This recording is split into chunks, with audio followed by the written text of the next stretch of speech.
Sad govorimo o kursevima engleskog, nemačkog i španskog jezika, o jezičkoj igraonici koja je u stvari škola stranih jezika. Da, zove se Equilibrio Kids i sve o tome objasnit će vam Nataša Cvetković koja je ovoga jutra sa nama. Dobro jutro, Nataša, i dobrodošla. Dobro jutro. Kada se počinje sa učenjem stranog jezika?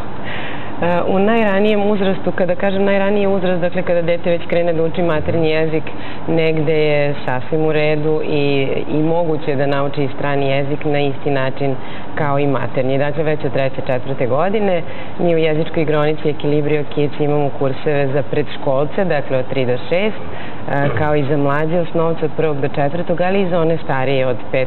do 8. razreda. Da, i sad je upis u toku. Jeste. Još koliko dana deca, odnosno roditelji, mogu zainteresovano deca da upišu? Savet za roditelje da svakako što pre nas kontaktiraju. Ostalo je još vrlo malo mesta.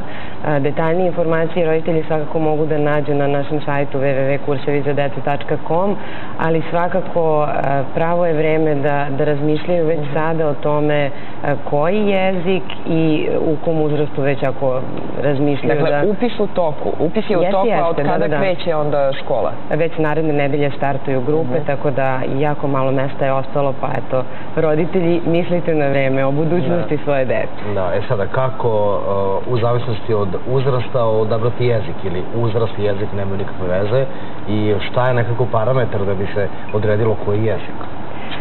Šta vole roditelji, znači taj jezik?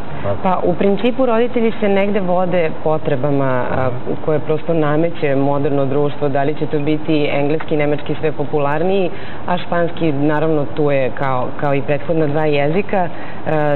Deca nemaju svest o tome da li jezik koji uče sa 3 ili 4 godine melodičan, nemelodičan, da li zvuči grubo, ne zvuči grubo. Oni ga usvajaju kao i maternji jezik i ne prave tu razliku, nisu opterećeni pravilima.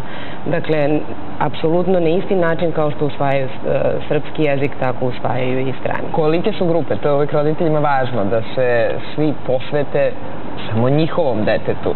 Je li to moguće u grupnom učenju jezika? Naravno da jeste. Kod nas u jezičkoj igraonici Equilibrio Kids individualno se pristupa svakom detetu i prati se individualno napredak. Dakle, bez obzira što njih ima ili 5 ili 8, individualno se pristupa svakom detetu i pojedinačno se prati razvoj.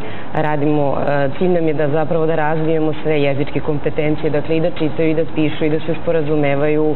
Dakle, sve apsolutno moramo da pratimo, trudimo se da to bude na jednom visokom nivou i da deca, a i roditelji naravno budu zadovoljni.